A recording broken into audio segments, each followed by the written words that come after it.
empezaremos de una vez.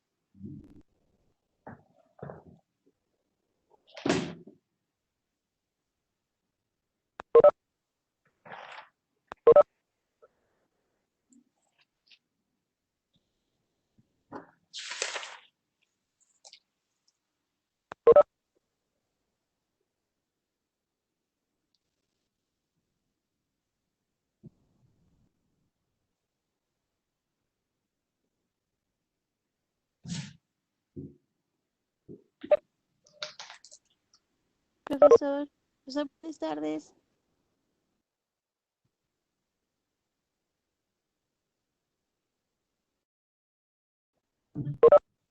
Muy buenas tardes. Vamos a iniciar o retomar las actividades en el curso de Historia de la Emancipación. ¿Ya? En la sesión anterior o en las clases anteriores habíamos conversado todo lo referente a lo que fueron los factores que permitieron que los indígenas generaran los famosos movimientos sociales, ¿cierto? Y habíamos visto dos aspectos muy importantes, ¿no? Uno, básicamente era el castigo físico. Dos, era el castigo psicológico. Y dentro de estos dos, lo que más pesa y lo que siempre ha hecho de que muchos movimientos se generen es en este caso, el abuso psicológico, ¿no? El factor psicológico, o sea, el maltrato a los indígenas, el insulto. O sea, cuando le decían indio, perro, cochino, ¿no? O sea, lo más humillante, o sea, compararlo con un animal que quizás para el hombre signifique algo mejor, pero para muchos tampoco no es el símbolo, tenerlo a ese nivel a los indígenas. Entonces, en esa medida es de que cómo se ha generado una infinidad de movimientos. Vamos a ver ahora un aspecto básico. ¿Cuáles fueron esos movimientos, no? Entonces, vamos a tener acá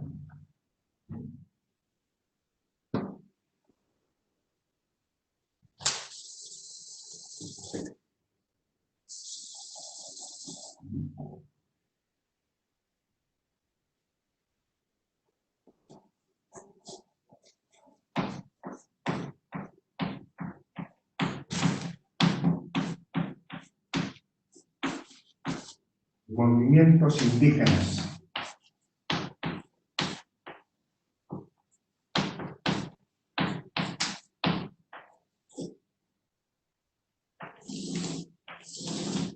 Los movimientos indígenas.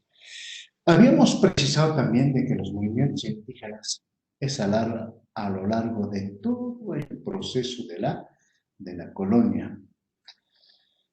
Desde la llegada de los españoles hasta, vamos a decir, aproximadamente hasta 1814, 17, que aún todavía podían, hasta que después ya tomaron los criollos. Entonces tenemos pues los movimientos indígenas han desarrollado todo un proceso. Entonces tenemos, algunos clasifican o señalan, ¿sí?, tipos de movimientos indígenas.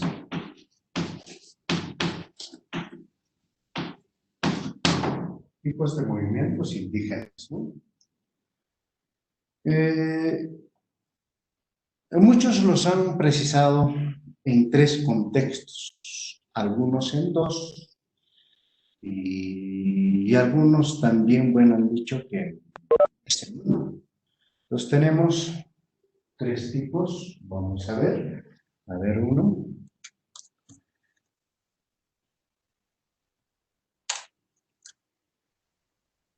Vamos a ver acá.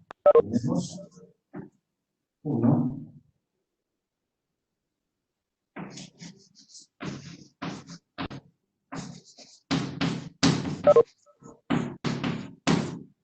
Movimientos de resistencia.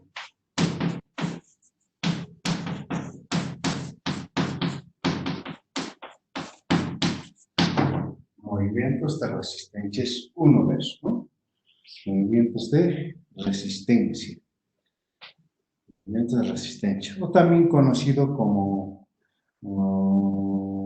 en muchos libros van a encontrar la resistencia incaica, ¿no?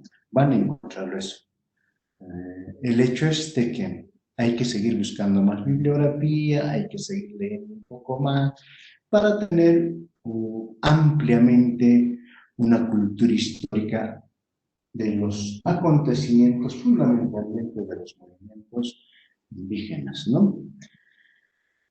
Dos, tenemos básicamente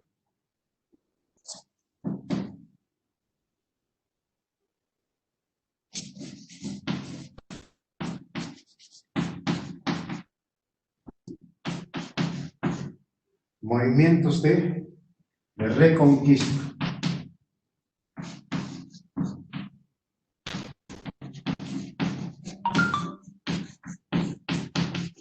Movimientos de reconquista.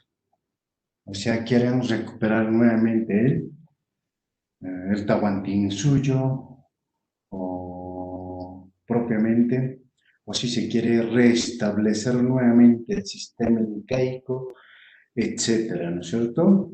A eso. Algunos también han llamado movimientos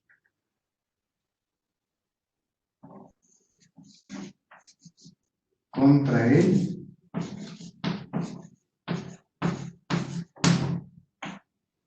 el abuso, ¿no? Contra el abuso. Algunos otros también lo han llamado movimientos contra la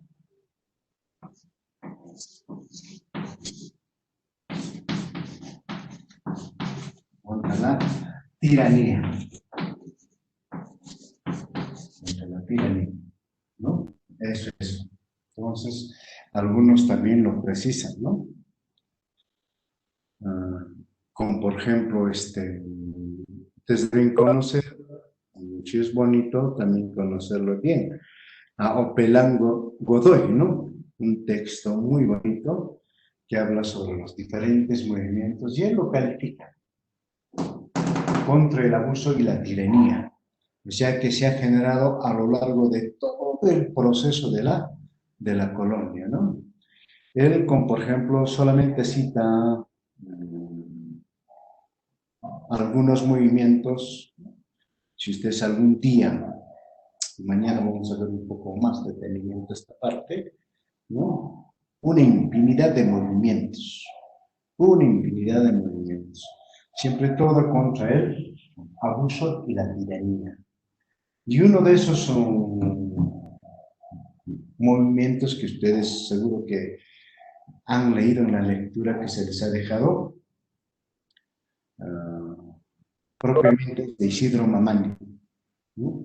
Que se revela contra el abuso y la tiranía, cómo los maltrataban a los indígenas y por ello él se levanta contra eso, ¿no? Dice, hay que matar a los mistis, que él lo denominaba así, ¿no? Hay que matar a los mistis porque nos maltratan feo, ¿no? Entonces, horriblemente. Pues en ese contexto encontramos esto también, ¿no? Y el tercero va a ser movimientos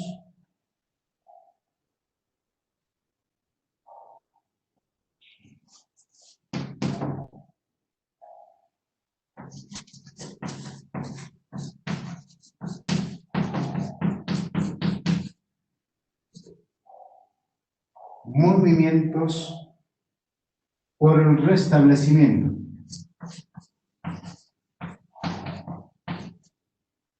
Por el restablecimiento.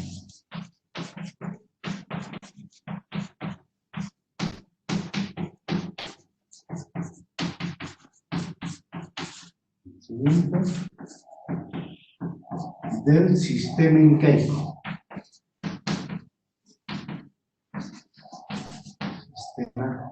Sistema inca, ¿no? Eso es. Entonces, así de esa forma está clasificado, algunos dicen, se clasifica, algunos dicen, tipos de movimientos indígenas que se han generado de todo contexto. Entonces, las podemos agrupar en tres, ¿no? Tenemos los movimientos de resistencia. Todos nosotros conocemos, y eso incluso desde primaria nos han enseñado, ¿no es cierto? No, a lo largo también de la educación secundaria, conocemos los movimientos de resistencia. Los movimientos de resistencia propiamente empiezan cuando los españoles llegan a lo que va a ser la costa norte del Perú y también parte de Quito, ¿no es cierto?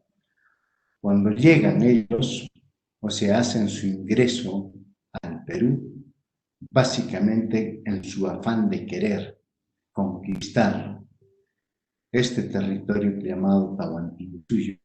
¿Por qué? Porque ofrecía una inmensa riqueza en oro y plata, más conocido como la tierra del oro.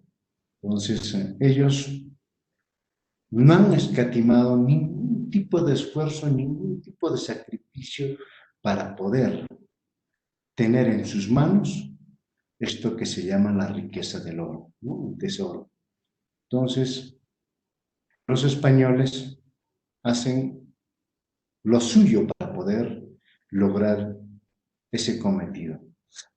Cuando habíamos dicho, una de las características de la conquista tenía un fin eminentemente de carácter económico, entonces ahí es donde va a encontrar esa recompensa. Va a lograr ese fin, ese cometido propiamente en conquistar el imperio de los incas. Y lo logran, ¿no es cierto? Lo logran esto en 1532 cuando lo capturan al Inca Atahualpa y el Inca les ofrece, pues, ¿no es cierto? Oro y plata. Lo que ellos nunca habían visto, han visto, ¿no es cierto? Lo que ellos, para ellos era un sueño, más que sueño, fue una realidad. Al verse rodeado de una inmensa cantidad de riqueza. Realmente, entonces, se inicia la resistencia prácticamente con la llegada de los españoles. La historia nos dice de que las primeras resistencias se han desarrollado en las tierras de Quito, ¿no? Básicamente por los tunvecinos y también por los tayanes. Esto en 1532, cuando los españoles hacen su ingreso, porque ellos ya sabían cuál era la actitud de estos elementos que venían al Perú. Ustedes han leído ese fragmentito de Fray Bartolomé de las Casas, cómo es que los españoles propiamente abusaban de los indígenas, o sea, los trataban peor que animales. Entonces, fácilmente y rápidamente se han dado cuenta ellos, ¿no? ¿Por qué? Porque los peores abusos se han cometido en la parte de Quito. Ahí, como por ejemplo, si ustedes un poquito revisan la bibliografía, sería interesante que lo lean a Pablo Macera, cuando él señala los perros come indios, ¿no? Son 4 perros muy avesados que se devoraban a los indígenas. y que también estos eran alimentados con carne de los indígenas, por eso es de que ellos fácilmente iban a comer pues su presa, ¿no? Era su presa prácticamente de ellos.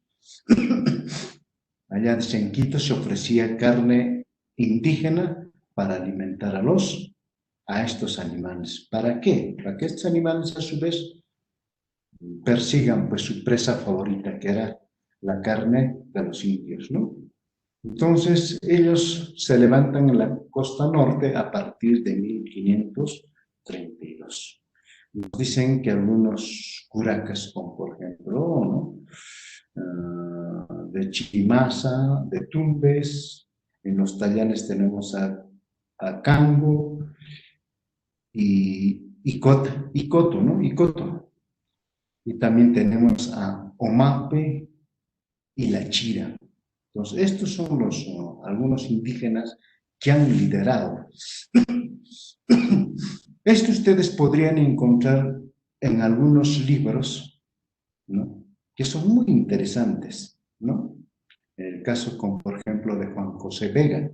Ustedes conocen ese libro de Juan José Vega, van a encontrarlo. Después también tenemos a Guillén, que también nos habla bastante sobre esto. Son dos historiadores que nos hablan sobre estas resistencias que se han dado en esa vida. Verdaderamente nos dicen que han sido resistencias heroicas. Han sido algunos, o como Guillén lo califica, son los primeros héroes de la resistencia incaica que se ha desarrollado a la llegada de los españoles, ¿no? Imagínense, eso es las primeras resistencias que hubo, ¿no? Y aquí pudo, digamos, propiamente quizás mucho Atahualpa subestimado a los españoles, ¿no?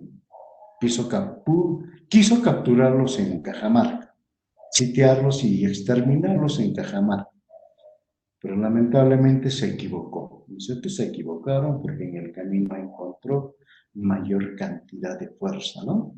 Una fuerza que se le ha ido uniendo, sabiendo que el Perú es un país eminentemente pluricultural y habían otras nacionalidades que habían sido conquistados por los incas y ellos se han unido fácilmente, ¿no es cierto? Y otro también nos dice de que no solamente los libros se van a encontrar, que nos ha hecho de que eran 160, 170 españoles que conquistaron el Perú y que ellos son los que lograron matar a tantos y miles de incas que se encontraban en Cajamarca. No, tenía una enorme cantidad de gente pizarra, ¿no? Incluso se trajeron buena cantidad de nativos de Centroamérica, ¿se acuerdan? Empezaron a reclutar enorme cantidad de gente. Incluso hay algunos historiadores nos cuentan de que casi prácticamente han dejado despoblado todo el centro. Entonces han venido con bastante cantidad. Está bien que hayan sido los 160 españoles, pero había otro contingente prácticamente de nativos americanos que acompañaron a los españoles. Entonces eso también hay que tomar en cuenta, enorme cantidad. Y después también los que se han unido a los españoles. Entonces, prácticamente la guerra de la resistencia no va a ser contra los 160, 170 o 180 españoles, sino va a ser toda una guerra con una gran contingencia que está formado el ejército conquistador. ¿No es cierto? Así va a ser. Si nosotros tomamos en cuenta esos aspectos que son muy importantes a lo largo de la historia y que nos dan a conocer, ¿no? Entonces, en eso tenemos en este primer punto que son los movimientos de resistencia. Y algunos también han calificado este movimiento de resistencias en tres fases. Entonces tenemos, dice que se dan en tres fases.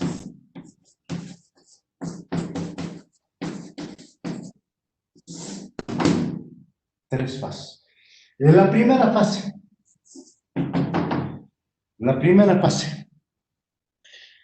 está comprendido básicamente a partir del 26 de julio de 1533. ¿Qué hecho se produce el 26 de julio de 1533? ¿Alguien me puede precisar? A ver. Tú, digo, de Atahualpa, profesor. A la La muerte ejecución de de, Atahualpa. exacto, la ejecución de La Atahualpa. muerte de A Atahualpa. partir, ya muy bien, a partir de ese momento prácticamente se inicia la verdadera guerra, dice, de la resistencia incaica contra los españoles. Todos nosotros sabemos de que en esta primera fase enarbolaron la bandera de la resistencia básicamente los generales de Atahualpa, ¿no es cierto? ¿Sí o no? ¿Cuáles eran los generales?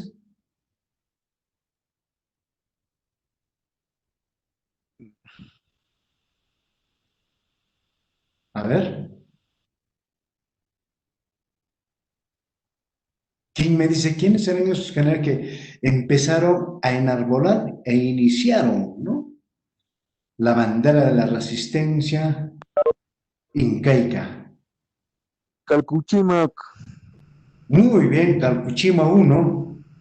Otro, ahí tenemos a Rumiñahui. Muy bien, falta uno.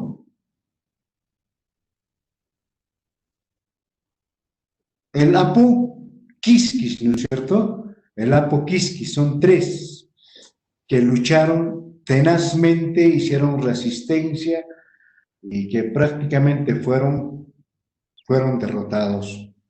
Ya conocemos el proceso histórico, la forma y la manera como estos han sido derrotados. Por eso es interesante tener muy en cuenta estos aspectos. La segunda fase, viene la segunda fase, entonces la primera fase de la muerte, después de la muerte de Atahualpa, y que éstas emprendieron en la resistencia a los generales de Chalcochima, Apoquisquis y Rumiñahui. Ustedes saben cómo estos murieron. Y estos, posteriormente, la muerte de estos tres generales va a ser la esencia muy importante, ¿no? Muy bien, la segunda fase iniciamos con Manco Inca. Correcto, excelente. Muy bien, empezamos la segunda fase con Manco Inca, ¿no?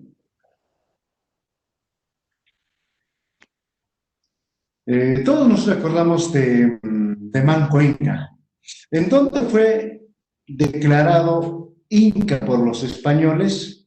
Donde se celebró el primer pacto, en este caso con los incas, y terminan por coronar a Manco Inca. ¿Se acuerdan?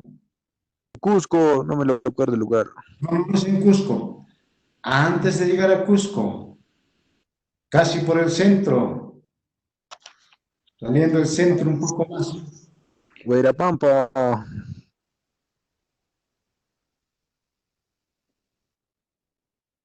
¿De acuerdo? De seguir un poquito. Jaque, en lugar denominado Jaque Chihuana, ¿no es cierto? Que es el centro. Entonces, antes de llegar a Cusco, lo han coronado a Manco Inca como Inca. Claro, todos sabemos históricamente que solamente era un fantoche nada más, ¿no es cierto? Por aquel entonces. Bien, entonces, eh, Manco Inca se da cuenta de dos cosas que es muy importante, ¿no? Uno, en ese pacto que habían celebrado, era de que todo esto, altos de la jerarquía del imperio incaico, los orejones, todos ellos, iban a recibir un buen trato. Iban a recibir un buen trato. Se les iba a poner una consideración para que de esa forma ellos también puedan gozar plenamente de una serie de derechos durante el proceso de la conquista. Pero poco a poco se fue revirtiendo eso, poco a poco fue cambiando todo eso. O sea, de buen trato pasó a la humillación, ¿no? Los empezaron a humillar, los empezaron a dar maltrato, e incluido al mismo Manco Inca. Entonces, este se da cuenta, reflexiona y propiamente dice, pues no, está mal. Eso es lo que a él le hace reflexionar, ¿no? Eso es lo que le hace reflexionar. Porque si le hubieran dado a las comunidades todos los derechos prerrogativos como quizás nunca se hubiera sublevado, sino que las cosas cambian, ¿no? Cambian las cosas, reflexiona y por eso sale y dice, pues no, yo voy a agarrar las banderas para poder romper esta humillación, ¿no? Entonces, propiamente, incluso hace una proclama, ¿no? Y dentro de la proclama recuerda mucho a los generales que hemos mencionado en la primera fase. Cuando conversa y dialoga con los orejones y con otros generales, básicamente, ¿no? Entonces dice, y lanza, y es la primera proclama escrito por un inca, ¿no? Y mucho resalta la actitud valiente de Calcochima. Dice, ¿cómo mataron a Calcochima? ¿Cómo lo quemaron vivo? ¿No? ¿Cómo mataron a Apoquisque en Quito? ¿Cómo mataron a Rumiñahui? Y dice, no más humillación, ¿no? Y como con pretexto mataron también al Inca Atahualpa, a pesar de que no era atahualpista, ¿no? Pero sin embargo, se da cuenta, inarbola y reflexiona, dice, no, está mal esto, y empecemos a luchar por nuestra libertad, ¿no? Entonces se inicia una verdadera guerra de reconquista con este famoso Manco Inca. Entre 1536 a 1544 va a ser esta segunda fase. De 1536 a 1544. Y nos dice que fue una verdadera guerra de reconquista. Entonces, el lema de Manco Inca fue libertad o muerte. Con esa consigna se escapó de prácticamente sus opresores y luego se encaminó pues a fortalecer la rebelión, ¿no es cierto? La resistencia. Entonces esto fue verdaderamente un hecho muy, muy importante. Entonces por esto que nosotros consideramos de que esta parte que se llama la segunda fase es muy importante, ¿no? Aunque algunos autores por ahí también dicen la guerra de la reconquista también, ¿no? También lo considero. Y a esto lo acompañaban, todos sabemos, sus generales, ¿no es cierto? Huitlahuma, Cusitito Hualpa, Tizoc Inca y Tizoc Panqui. ¿Cuál de estos cuatro se denominaba como Cahuiri? ¿Alguien me puede decir, a ver?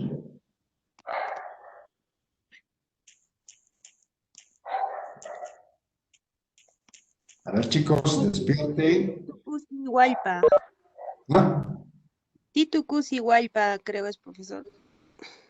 No es que creo, es la persona considerada como Cahuiri, ¿cierto? Todos conocemos eso.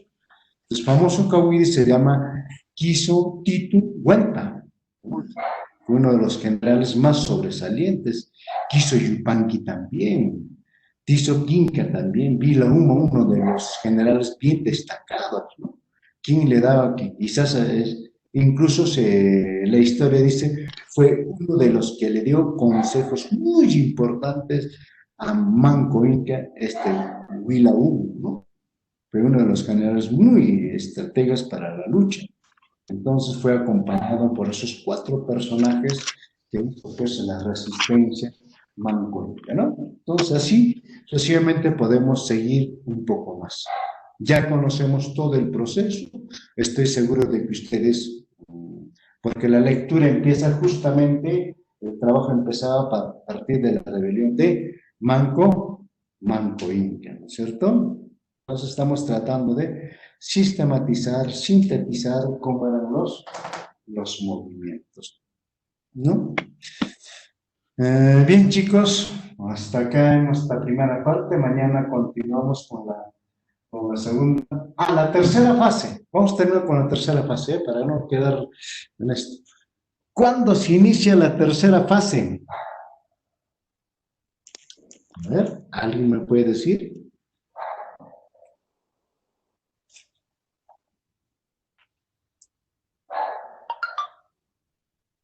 Atahualpa, 1548. Ya, a ver. Exacto, con el hijo de Manco Inca. A partir de 1547 empieza la tercera fase. 18. ¿Sí? Escucho, adelante.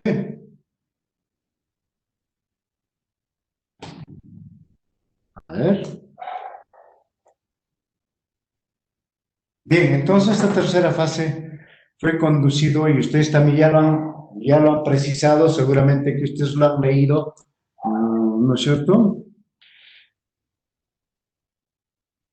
La lucha continúa con los hijos de Manco Inca, ¿no es cierto? Tupa, Tito Cusi Yupanqui, y la famosa épica resistencia de ¿quién? De Tupac Amaru I, ¿no? Prácticamente con eso se sellaría la tercera fase de resistencia. Y posteriormente a la llegada de Francisco de Toledo, haría de que se aperture pues con toda tranquilidad la época colonial, o sea, la instauración de la época colonial en un sentido de carácter de paz y tranquilidad. Pero nunca hubo tranquilidad y paz, ¿no? Mañana lo vamos a ver, los movimientos de reconquista con el abuso, contra la tiranía y otros aspectos más, contra la mitad, contra los obrajes, etcétera, toda una serie de movimientos que se han generado, ¿no? A lo largo de toda la colonia. Entonces mañana continuamos con los movimientos de reconquista. Hoy hemos hablado solamente de resistencia. ¿Ya, chicos? Entonces exactamente los 30 minutos, ¿ya? A ver, chicos, ¿se han cansado o no se han cansado leyendo? ¿Qué les ha parecido la lectura? Excelente. Excelente, es bonita la lectura. Es una lectura que más o menos he encontrado. Quería dejarles Opelay, pero Opelay es mayor cantidad de hojas, ¿no? Por lo menos casi 300, 400 hojas sería. Entonces, es mucho mayor. Entonces, la que les he dado esta es un poquito para que más o menos se motiven a poder leer, ¿no? A esto lo pueden seguir con, pues si ustedes quieren conocer, por ejemplo, estos movimientos de resistencia, es muy bonito, la pueden leer a Juan José Vega, llamado Guillén, es el otro autor. Hay 2 autores que escriben. Y posteriormente también hay otros autores más, pero los más conocidos los van a encontrar a Juan José Vega y a Guillén. ¿Ya? Son 2 autores. Si ustedes quieren leer un poco más, quieren conocer todos estos movimientos de resistencia, que son muy bonitos, ¿no? que quieren más, pero yo creo que al mundo bien, muy bien, Washington, ¿eh? Muy bien. Un No, punto amiguino. más al examen. Ah, adivinó, no creo. Muy bien. Washington, un punto más para el examen. Así me gusta, Profe, muy bien. Ojo, que lo leas, o lo hayas leído por lo menos, ¿no? Lo hayas leído a Edmundo Guillén. Muy hermosísimo. El otro también no se olvidan, Juan José Vega también, que escribe todo esta Florentino. Hay un Florentino llamado también. ¿Quién? El Florentino de lo que es movimientos indígenas de Azángaro de ese lado. Ah, este es lo que estamos hablando, claro, de Florencio Canawiri, dirás. Florencio Canawiri. Ajá. Canawiri. Ah, Exacto, exacto. profe. Ese es el libro que ustedes han leído, bueno. Es el libro que han leído. Y también Movimiento Zángaro, no se olviden. Hay otro libro, hay un azangarino que escribe. ¿Cómo se llama ese zangarino? Que incluso llegó a ser vicerrector académico de la universidad, del Altiplano. ¿Alguien se acuerda?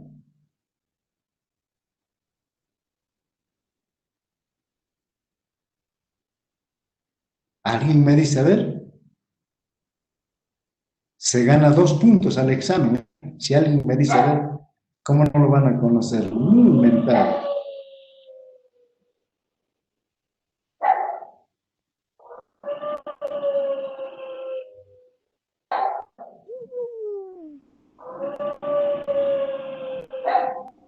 A ver, Pero sí, hay un de Azángaro Casillo también. Sí, sí, no me acuerdo, profe, su nombre. a ver si te acuerdo 2 puntos más, ¿ah? Es muy bonito ese autor. No les digo, fue vicerrector académico de la él es abogado, ¿no? Estudió letras, pero ha escrito, también es mucho, le ha gustado la historia, sobre todo los movimientos en el altiplano puneño, en el altiplano peruano. Y escribe buenos libros. Entonces, una tarea para mañana, Darío, ¿ya? ¿Ya? Listo, chicos. Bueno, los dejo. Hasta mañana, chicos. Hasta Feliz día del mañana. maestro, profe. ¿Sí? ¿Quién? Aló, Hasta dime. mañana, profe. Feliz día del maestro. Ya, hasta mañana, hasta mañana. Hola, Hasta profe, mañana. feliz maestro. Ya, hasta mañana, chicos. Mañana también a la hora exacta. Ya, hasta mañana, chicos. Mañana, hasta mañana.